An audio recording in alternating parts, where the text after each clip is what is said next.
Professor, por que o tapume na frente do Lojinha? Eu explico, porque o Lojinha está em obras. Eu extraí alguns dentes porque estou fazendo um tratamento dentário, então para não aparecer aqui diante de você relativamente banguela, estou usando o tapume na frente do Lojinha. Mas é só até enquanto a terceira dentição não chegar. Chegando, claro, o tapume sai de cena e eu tenho certeza que você entende a situação. Alô, bom dia, você está no canal Professor Belém nesta terça-feira, dia 23 de maio de 2023. Tem umas notícias bem interessantes hoje, pelo menos duas. Algo misterioso está acontecendo no Estreito de Gibraltar, envolvendo orcas e veleiros. Eu falo sobre isso depois. Algo misterioso também está acontecendo no Senado norte-americano, que, ao que tudo indica, está prevendo uma grande tragédia ou tentando se preparar para ela. Diz o velho ditado que onde há fumaça, há fogo. Portanto, está vindo uma fumaça bem interessante lá do Congresso norte-americano. Essa notícia, para vocês terem uma ideia, foi dada com destaque pela CBS News, que diz o seguinte, presta atenção. Em meio às crescentes preocupações com os riscos de segurança para membros do Congresso, mais de 50 senadores receberam telefones via satélite para comunicação de emergência, disseram pessoas familiarizadas com as medidas à CBS News. Os dispositivos fazem parte de uma série de novas medidas de segurança oferecidas aos senadores pelo sargento de armas do Senado, que assumiu logo após o ataque do Capitólio dos Estados Unidos em 6 de janeiro de 2021. A tecnologia de telefonia via satélite foi oferecida a todos os 100 senadores. A CBS News soube que pelo menos 50 deles aceitaram os telefones, que a equipe administrativa do Senado recomenda que os senadores mantenham perto, até mesmo durante suas viagens para as suas respectivas bases ou suas cidades de origem. Em depoimento perante o Comitê de Aprovação do Senado no mês passado, a sargento de armas do Senado, Karen Gibson, disse que a comunicação por satélite está sendo implantada para garantir um meio de comunicação redundante e seguro durante um evento perturbador. O que ela quis dizer com evento perturbador? Gibson disse que os telefones são uma barreira de segurança no caso de uma emergência que corte as comunicações, em parte dos Estados Unidos ou nos Estados Unidos inteiro. O financiamento federal pagará pelo tempo de antena do satélite necessário para utilizar os aparelhos telefônicos. Um comunicado do Departamento de Segurança Interno do Senado disse que os telefones via satélite são uma ferramenta para responder e coordenar os serviços do governo no caso de um desastre produzido ou pelo homem ou pela natureza, um desastre natural que acabe com a comunicação nos Estados Unidos.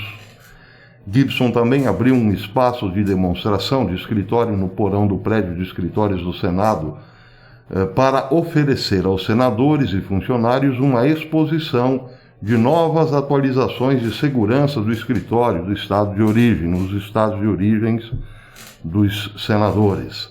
A sala de demonstração oferece exposição de botões de coação, dispositivos de triagem de correspondência e vidros de segurança à prova de balas para reduzir o risco de ataques. Em depoimento perante o Senado, em abril, Gibson relatou, abre aspas, nossa equipe forneceu aprimoramentos iniciais de segurança física para 31 escritórios e melhorou a segurança existente para outros 52 em 2022.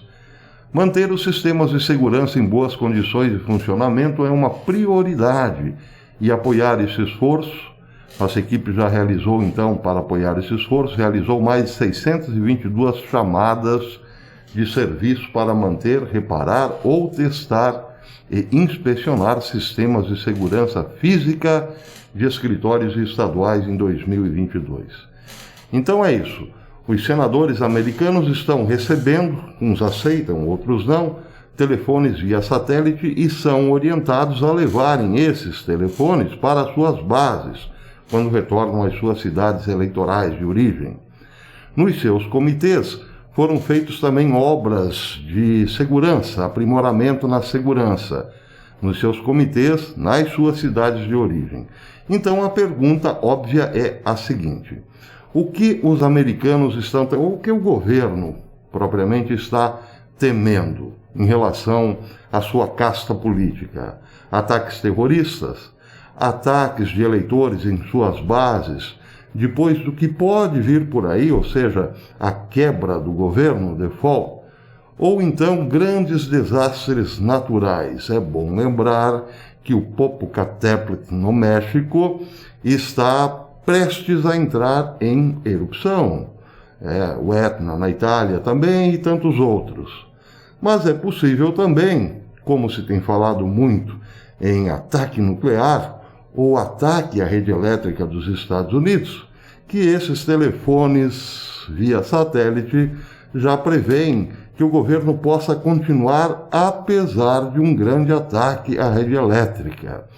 Mas o ataque à rede elétrica não viria apenas de países inimigos dos Estados Unidos, pois, como eu disse no vídeo de ontem, Biden também está fazendo a maior força para derrubar todo o sistema energético dos Estados Unidos, o que complicaria e muito as próprias comunicações. Seja como for, mais um mistério envolvendo a política norte-americana. O que vem pela frente? Vamos aguardar as cenas dos próximos capítulos, mas que lá está um rebu que não tem fim, isso está. Rebu é numa novela do meu tempo, é O Rebu, meu tempo de garoto. Eu até assisti um pouquinho, pois é. Outra notícia que merece destaque hoje, esta pelo grande teor de ineditismo. Ineditismo. Essa foi publicada no Strange Sounds e diz o seguinte: orcas estão atacando e afundando barcos na costa da Espanha. 3 orcas, também conhecidas como baleias assassinas, atingiram um iate na noite de 4 de maio no Estreito de Gibraltar, na costa da Espanha, e perfuraram o seu leme, ou danificaram o leme. Havia 2 orcas menores e uma maior, disse o capitão Werner Schaufelberg, a publicação alemã Yacht. As pequenas orcas balançavam o leme para frente e para trás, enquanto a orca grande recuava repetidamente e batia violentamente contra o casco do navio, com força total pelas laterais. Schaufelberg disse que viu as orcas menores imitarem as maiores. Ele disse: as 2 pequenas orcas observaram a técnica da maior e, com uma ligeira corrida, também se chocaram contra o barco. Guardas costeiros espanhóis resgataram a tripulação e rebocaram o barco para Barbate, mas ele afundou logo na entrada do porto. 2 dias antes, prestem atenção, 2 dias antes, um grupo de 6 orcas atacou outro veleiro que navegava no estreito. Greg Blackburn, que estava a bordo do navio, observou como uma orca mãe apareceu para ensinar o seu filhote a carregar, a bater no leme, a danificar o leme. Foi definitivamente alguma forma de educação ou ensino acontecendo, disse Blackburn ao Nine News. Relatos de encontros agressivos com orca na costa ibérica começaram em maio de 2020. Prestem atenção que interessante essa data, não? Maio de 2020. E estão se tornando mais frequentes agora. De acordo com um estudo publicado em junho de 2022 da revista Marine Mammal Science, os ataques estão se repetindo constantemente no momento. Os ataques parecem ser direcionados principalmente a barcos à vela e seguem um padrão claro. com orcas se aproximando da popa para atingir o leme, perdendo depois o interesse. Depois que o barco fica adernado ou sem rumo, evidentemente, as orcas então perdem o interesse. A ideia aqui parece apenas danificar o barco. Os relatos de interação são contínuos desde 2020 em locais onde as orcas são encontradas, seja na Galícia ou no Estreito, disse o coautor Alfredo Lopes Fernandes, biólogo da Universidade de Aveiro, em Portugal, e representante do grupo de trabalho Orca Atlântica, ou Atlantic Orc Working Group. A maioria dos encontros foi inofensiva, disse Lopes Fernandes à Live Science por e-mail. Em mais de 500 eventos de interação registrados desde 2020, há 3 navios afundados. Estimamos que as baleias assassinas tocam apenas um navio em cada 100 que navegam pelo local. O aumento da agressão contra barcos é um fenômeno recente, disse Lopes Fernandes. Os pesquisadores acreditam que um evento traumático pode ter desencadeado uma mudança no comportamento de pelo menos uma orca, e depois então o resto da população de orcas aprendeu a imitá-la, ou seja, uma orca que passou por um grande trauma começou a atacar os veleiros e a comunidade das outras orcas então resolveu imitá-la. Bem, essa é uma das possibilidades, segundo Lopes Fernandes. Segundo ele, as orcas estão fazendo isso de propósito, claro, ele diz. Não sabemos a origem nem a motivação, mas o comportamento defensivo baseado no trauma, como origem de tudo isso, ganha mais força nesse momento para cada um de nós, nesse momento em que os ataques estão servindo como escolinha para as pequenas orcas.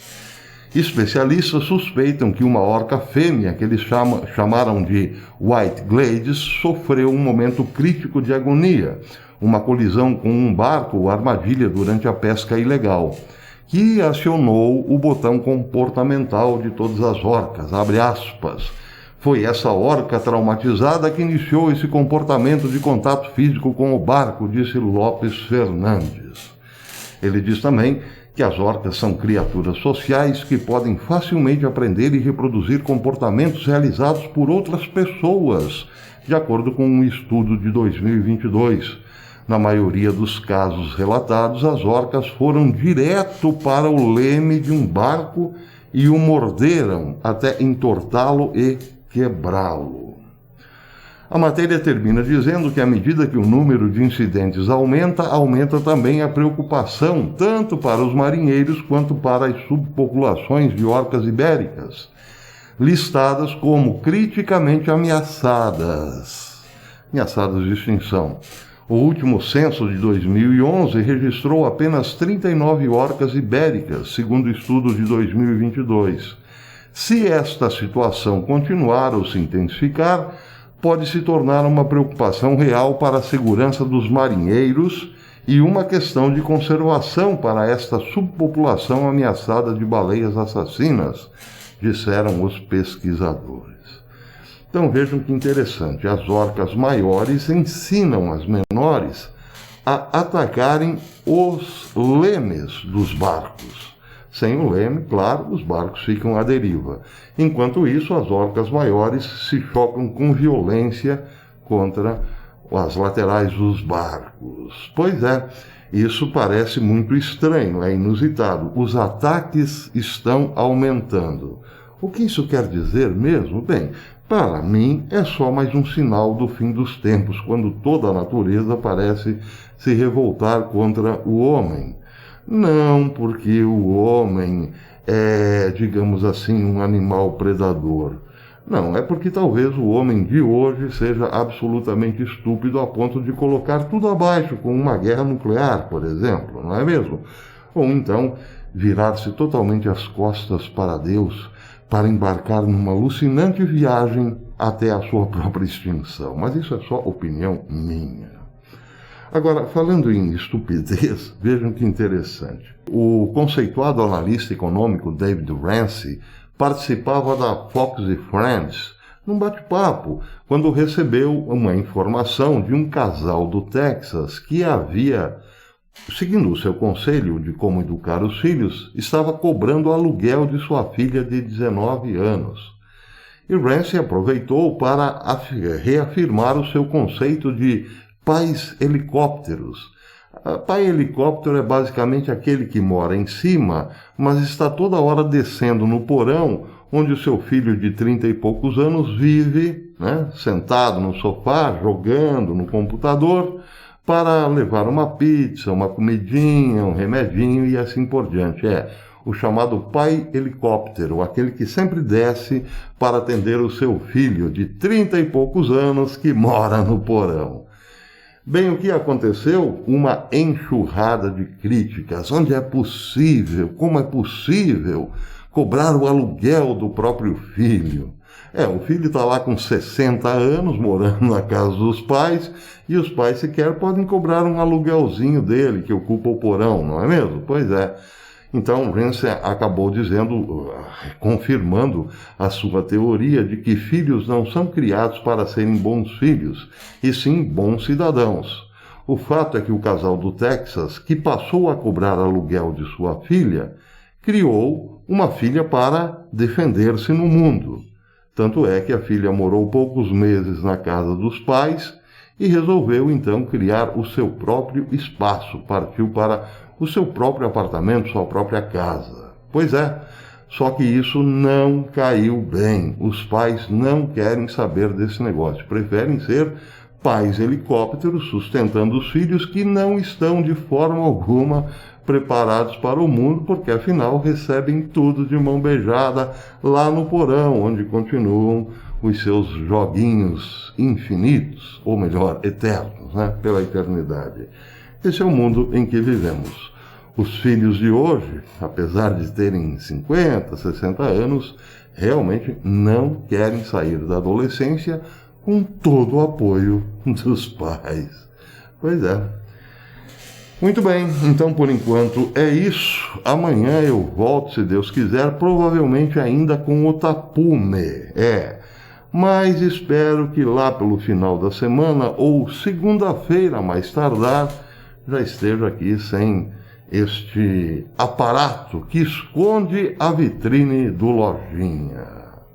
Se você gostou desse vídeo, deixe o seu like, se não gostou, deixe o seu dislike e considere tornar-se membro deste canal. A membresia é baratinha, mas é a sua membresia que garante a nossa permanência aqui no YouTube por pelo menos mais um tempinho aí, não é não? Pois é. Então é isso, até amanhã, se Deus quiser.